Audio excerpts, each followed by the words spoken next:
శ్రీ గురు నమః శ్రీ మహాగణపతి నమః. మార్చి 2 నుండి 8వ తారీఖు వరకు ద్వాదశ రాశుల వారికి చంద్రమాను అనుసరించి గోచర రీత్యా ఈ వారం ఎలా ఉండబోతుంది అనేది చూద్దాం. మా యొక్క గంటల పంచాంగం అనేది అవైలబిలిటీగా ఉంది. మంగళవారి గంటల పంచాంగం మీ యొక్క ఆదరాభిమానాలు తో రచించినటువంటి గంటల పంచాంగం, మంగళవారి గంటల పంచాంగం అనేది హైదరాబాద్లో ఉన్నటువంటి లలిత బుక్ డిపోలోను మరియు అదేవిధంగా వెంకటేశ్వర బుక్ డిపోలోను అలాంటి కొద్ది ఫేమస్ బుక్ స్టాల్స్లో అవైలబిలిటీగా ఉంది. పంచాంగం అనేది మన పూర్వ గణిత ఆధారితంగాను దృక్సిద్ధాంత గణితంలోనూ గణించడం జరుగుతూ ఉంటుంది. పంచాంగ రీత్యా వచ్చేటప్పటికీ మనకు ఒక సంవత్సరం కొనుక్కున్నా సరే మనకు రాశి ఫలాలు కానీ ముహూర్త బలాలు కానీ అన్ని దాన్ని క్లియర్గా రాయటం జరిగింది. ఇక వారం మనం గమనించినట్లయితే గ్రహస్థితి గురువు వృషభంలో కొనసాగుతున్నాడు. రవి శని యొక్క కలయిక అనేది ఈ యొక్క వారం కూడా కొనసాగుతుంది. ఈ యొక్క వారం మనం గమనించినట్లయితే కుంభంలో రవి శని యొక్క కలయిక, అదేవిధంగా శుక్రుడు బుధుడు మరియు అదేవిధంగా రాహువు, ఈ 3 గ్రహాల కలయిక అనేది అంటే త్రిగ్రహ కూటం అనేది ఆల్రెడీ స్టార్ట్ అయింది. మరియు అదేవిధంగా కుజుడు వచ్చేటప్పటికి మిథునంలో కొనసాగుతున్నాడు. కేతువు మనం చూసినట్లయితే కన్యలో కొనసాగుతున్నాడు. ఇటువంటి గ్రహస్థితి రాబోతున్నటువంటి వారం రోజుల పాటు ద్వాదశ రాశుల వారికి ఎటువంటి ఫలితాలు రాబోతున్నాయి అనేది మనం చూద్దాం. మిథున రాశి వారికి ఈ వారం కొంచెం మిశ్రమమైనటువంటి ఫలితాలు గోచరిస్తూ ఉన్నాయి. వృత్తిపరంగా వ్యాపారపరంగా ఉన్నటువంటి స్థితిలోనే కొనసాగుతూ ఉంటుంది. నూతన ఉద్యోగ ప్రయత్న సంబంధితమైన విషయాలలో కొంచెం స్తబ్దత అనేది నెలకొంటుంది. బాగా తెలిసినటువంటి వారు సహాయం చేస్తారు అని చెప్పి నమ్మి మీరు ఏదైతే వారికి ప్రోద్బలంతో ముందుకు వెళ్ళాలని చెప్పి ప్రయత్నం చేస్తారు. కానీ మీరు వేసినటువంటి కొన్ని అప్లికేషన్స్ కానీ మీరు చేస్తున్నటువంటి ప్రయత్నాల్లో కొంచెం స్టేటస్ కో అంటే స్తబ్దత విషయంలో అలాగే కొనసాగుతూ ఉంటుంది. వీరెందుకు మన యొక్క ఫైల్స్ కానీ లేకపోతే మనం చేసినటువంటి అప్లికేషన్స్ కానీ ముందుకు వెళ్ళట్లేదు, ఎందుకు ఇలా ఉంది అని చెప్పి ఒక ఆలోచన అనేది జరుగుతూ ఉంటుంది. రాశి వారికి వివాహ ప్రయత్న సంబంధితమైన విషయాల్లో కొన్ని జాగ్రత్తలు అనేవి తీసుకోవాలి. నూతనంగా వివాహమైనటువంటి వారు, వివాహ వ్యవస్థలో ఉన్నటువంటి వారు, వివాహం చేసుకున్నటువంటి వారు జీవిత భాగస్వామి ఆరోగ్య సంబంధితమైన విషయాల్లోనూ కోపాన్ని కొంచెం తగ్గించుకోవాలి. ఎదుటి వ్యక్తితో మాట్లాడే విషయంలో కొన్ని జాగ్రత్తలు అనేవి తీసుకోవాలి.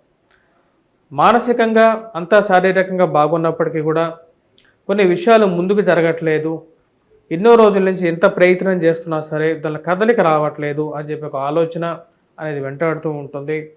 దీనికి ముఖ్య కారణం ఈ రాశి వారికి కుజుడు అంత సానుకూలమైనటువంటి స్థితిగతిలో లేడు. వృత్తిపరంగా వ్యాపారపరంగా సానుకూలంగా ఉన్నప్పటికీ దుబారా ఖర్చు అనేది కొంచెం ఎక్కువగా ఉంటుంది. మరియు అదేవిధంగా దగ్గరగా వచ్చినటువంటి వారు, దగ్గరగా ఎవరైతే ఉంటారో మనసుకి, వారే మీ గురించి 10 మందికి మీ మీద నెగిటివ్గా ప్రాపగాండా చేయటం అర్థం కానటువంటి విషయం. మరి రాజకీయంగా ఎదగడానికి వారికి 24 గంటలు మీరు చేసినటువంటి సహాయాలు అన్నీ మర్చిపోయి మీ యొక్క విషయానికి వచ్చే సమయానికి మీ గురించి 10 మందికి బ్యాడ్గా ప్రాపగాండా చేయటం అర్థం కానటువంటి విషయంగా ఉంటుంది. రాశి వారికి అధికమైనటువంటి దుబారా ఖర్చు నుంచి దూరంగా ఉండాల్సినటువంటి ముఖ్యమైనటువంటి సూచన. ప్రేమ సంబంధితమైన వ్యవహారాలు, వివాహ ప్రయత్న సంబంధితమైన విషయాల్లో రేపు వస్తాము అని చెప్పినటువంటి వారు, మీ ఇంటిలో మీ అమ్మాయిని చూడడానికో లేకపోతే మీ అబ్బాయిని చూడడానికో వస్తామని చెప్పినటువంటి వారు, మీరు ఎన్నిసార్లు ఫోన్ చేసినా రెస్పాండ్ అవ్వకుండా దాటవేసేటువంటి పరిస్థితి ఒక్కోసారి ఎదురవుతూ ఉంటుంది. ఆ విషయానికి గ్రహస్థితి, జరుగుతున్నటువంటి ప్రక్రియ, మారుతున్నటువంటి సమాజ విలువలే వీరికి ముఖ్య తార్కాణంగా ఉంటూ ఉంటుంది. ఈ రాశివారు అనవసరమైనటువంటి తగాదాలకి, స్త్రీలతో ముఖ్యంగా వాదోపవాదాలకి దూరంగా ఉండాల్సినటువంటి ముఖ్యమైనటువంటి సూచన. అనవసరమైనటువంటి తగాదాలు ఏవైతే ఉన్నాయో ఆ తగాదాలకి దూరంగా ఉండాలని చెప్పి నిర్ణయించుకుంటారో, మధ్యవర్తి పంచాయతీలు కానీ, భూ సంబంధితమైనటువంటి లావాదేవీలు కానీ మీకు ఇష్టం లేకపోయినా సరే తీసుకెళ్ళి మధ్యలో కూర్చోబెట్టేసేసి మిమ్మల్ని నిర్ణయం చెప్పమని చెప్పేసేసి అది అయిపోయిన తర్వాత మిమ్మల్నే తప్పుగా మాట్లాడేటువంటి సమాజం ఇది అని చెప్పి మీరు భావిస్తారు. బంధు సంబంధితమైన విషయాల్లో కానీ, బంధువులతో కానీ ఏ విషయమైనా సరే నేను మీ యొక్క విషయాల్లో తలదూర్చను అని చెప్పి మీ యొక్క మనసులో ఉన్నటువంటి నిర్మోహమాటంగా చెప్పగలుగుతారు.